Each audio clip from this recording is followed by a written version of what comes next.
하시는 그렇죠. 거예요? 국민들의 심판이 끝난 게 아니라 저는 시작이라고 봐요. 그래서 오히려 예. 국민들의 심판이 시작된 것이다.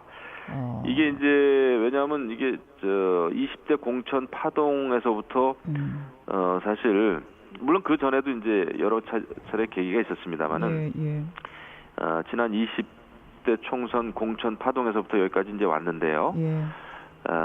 이것이 이제 국민들이 볼 때는 이 사람들 아직도 정신 못 차렸구나.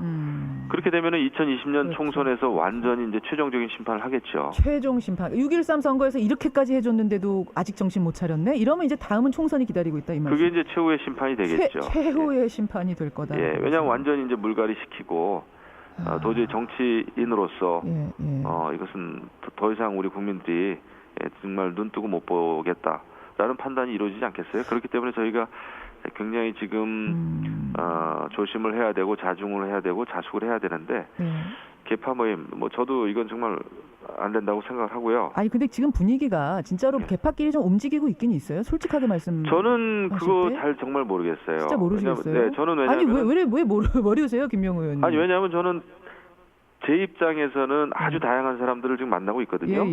이번에 지방선거 치렀던 광역단체장 후보들도 만나고 있고 왜냐하면은 이번에 이제 민심을 또 여러 지역에서 제대로 이제 잘 느꼈을 그런 후보들 이런 분들을 만나서 이야기를 듣고 알겠습니다. 해결책을 찾는 것이 중요하지 지금 개파 모임 한다고 되지도 않습니다. 자 그러면 말이죠. 지금 결국은 어쨌든 김영우 의원은 잘 모르시겠다고 하지만 복당파 의원 모임에서 이런 얘기가 나왔다는 건 서로가 서로를 어쨌든 믿지 못하고 있고 서로 지금 권력 쥐려고 혁신이 아니라 권력 쥐려고 하는 거 아니야라고 의심하고 있고 국민들 보기엔 지금 그게 보이고 있고 이런 상황 아니겠습니까? 이 상황에서 김성태 의원의 그 혁신안이라는 게 통과될 수 있을까요? 친박계에선 그 혁신안 그거 복당파에서 권력 쥐려고 만든 거 아니야? 김성태 의원 앞세워서 만든 거 아니야라고 의심하고 있는 이 상황에서 저는 그 혁신안의 내용조차도 아직은 불분명하고 그다음에 또 김성태 그 원내대표 지금 이제 당대표 권한 대행인데요. 혁신안을 지금 만들 단계가 아닙니다. 만들 수도 없고요. 왜냐하면은 지금 이제 지난번에 발언에서는 이제 비대위를 구성한다고 했단 말이죠.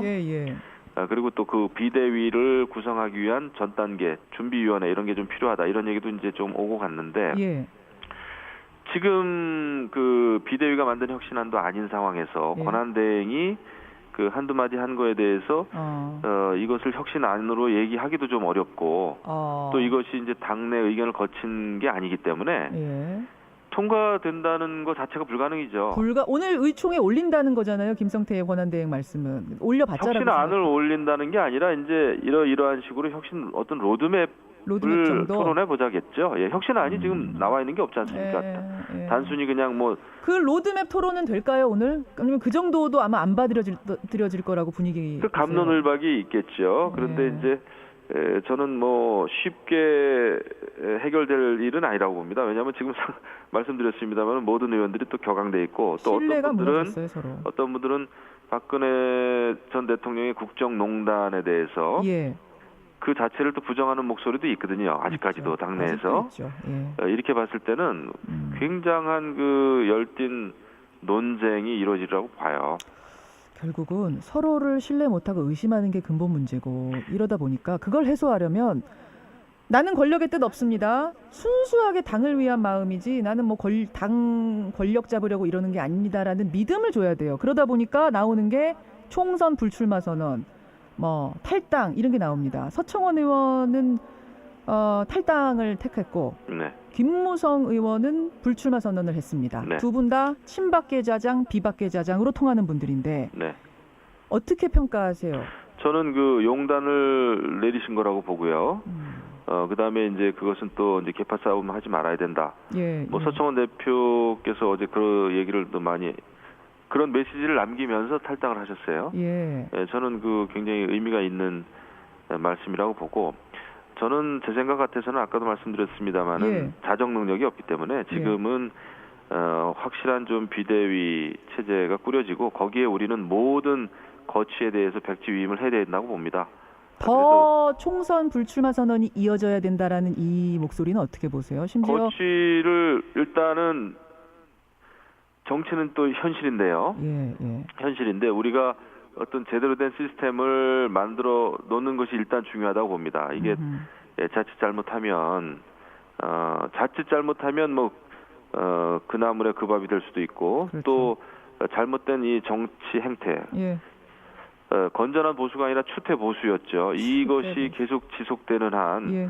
저는 국민들 신뢰 얻을 수 없다고 보고 일단 우리는 모든 것을 내려놓을 그 각오 그런 결기가 저는 있어야 된다고 보고 그것을 어떻게 가장 효과적으로 하느냐 이것이 저 문제라고 봅니다. 지금 예. 서로 뭐 책임 전가하고 예. 당신은 나오지 마라, 당신은 안 된다, 라고 하는 것은 아주 저급한 정말 그 권력 다툼이 되기 때문에 그런 자세는 저는 지양해야 된다 이렇게 생각합니다. 현실성이 있는 얘기인지 모르겠습니다만 전직 새누리당 의원 어떤 분은 그러시더라고요.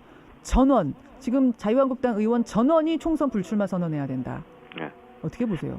아마 국민들의 국민들이 느끼는 심정, 정서는 그럴 가능성이 크죠. 그럴 가능성이 큽니다. 그래서 그런 것을 포함해서 비대위가 좀 꾸려져서 그런 안도 고려 가능한 아닙니까? 저는 고려해야 된다고 봅니다. 그래요. 그런데 이런 것이 가장 전격적이고 그다음에 효과적으로 되기 위해서는 예. 비대위가 꾸려져서 예. 그 시스템을 만드는 것이 중요하죠. 비대위가 들어와서 비대위원장이 총선 전원 불출마 선언하자라고 결론이 나면 그거 따라야 된다고 보세요. 저는 그 거취에 대해서 우리가 연연해 할 때가 아니라고 생각합니다. 솔직히 말씀드리면. 알겠습니다. 솔직한 그 말씀까지 듣는 것으로 하죠. 고맙습니다. 예. 자유한국당 김영우 의원이었습니다.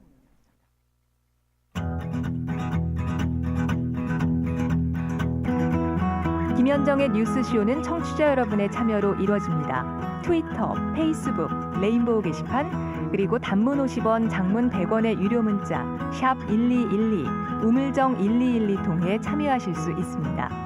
김현정의 뉴스쇼, 여러분과 함께 만듭니다.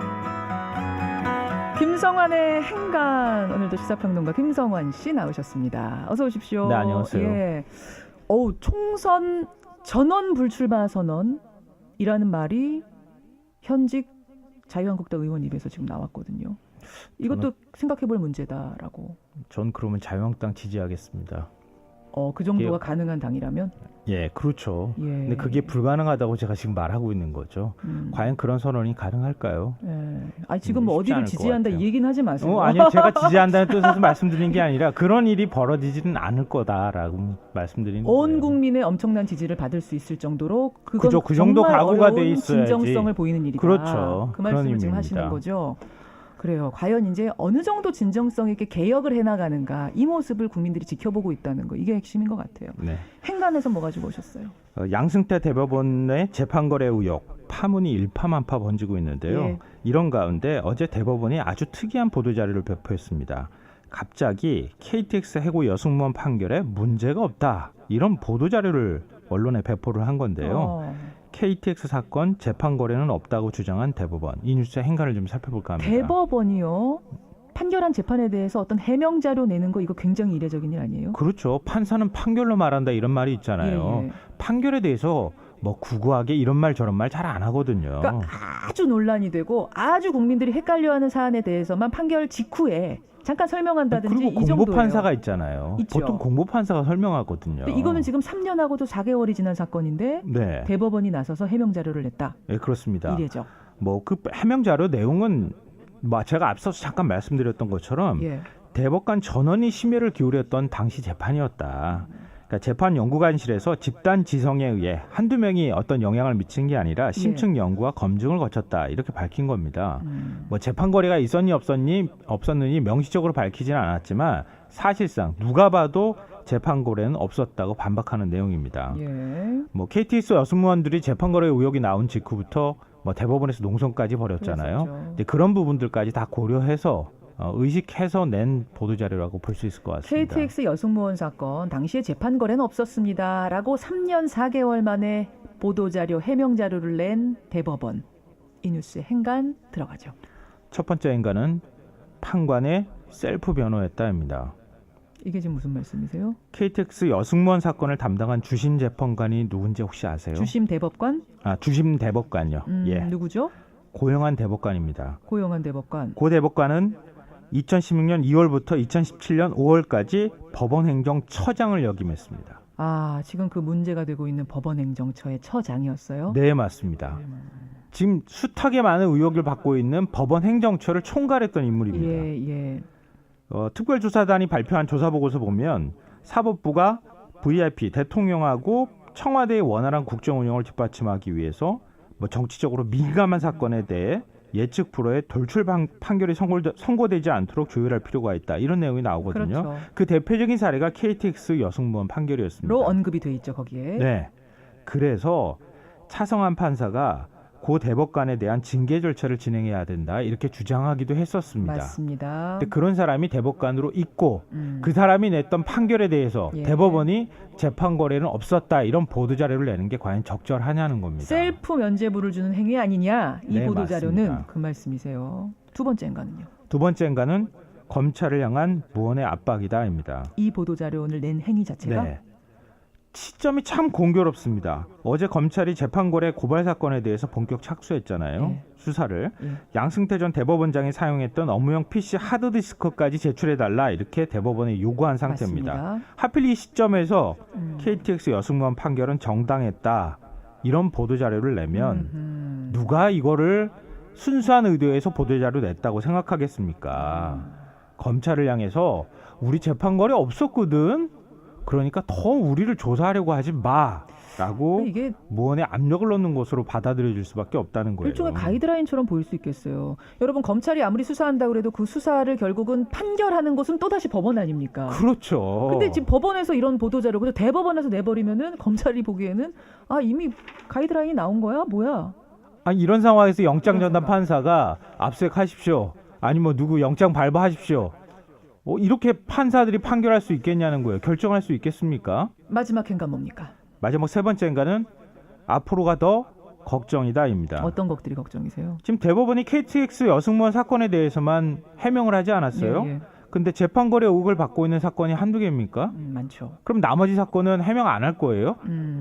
그럼 계속 해명할 수 있다는 얘기가 될 수 있거든요. 또 해명을 하려면 다 해야 되는 거고 안 하려고 그렇죠. 했으면 아예 안 해야 되는 거지 왜 그것만 콕 찍어서 라는 얘기를. 그럼 해명한 것만 우리는 아무 잘못 없다고 얘기하는 거고 나머지는 인정하는 게 될 수도 있잖아요. 그러니까 앞으로 계속 해명해야 돼요. 대법원은. 예. 첫 단추를 잘못 깬 거예요. 제가 볼 때.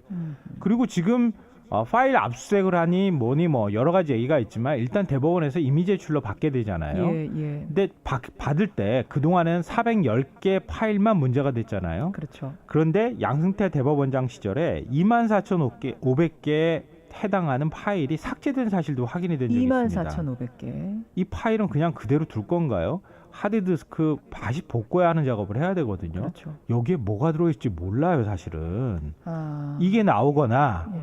앞으로 검찰과 대법원이 어떤 힘겨루기를 하느냐에 따라서 완전히 사건이 다른 방향으로 전개될 수 있다는 얘기입니다. 아니 뭐 대법원이 억울한 걸 수도 있고요. 대법원이 잘못한 걸 수도 있고 우리가 미리 예단할 수는 없습니다만 적어도 검찰이 이제 수사 들어가는 이 시점에 이 보도자료가 나온 것이 맞는 것인가는 생각해 볼 지점이네요. 김성환 씨 수고하셨습니다. 네, 고맙습니다.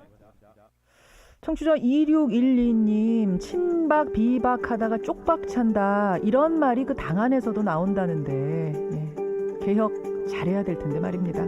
입으로 가죠.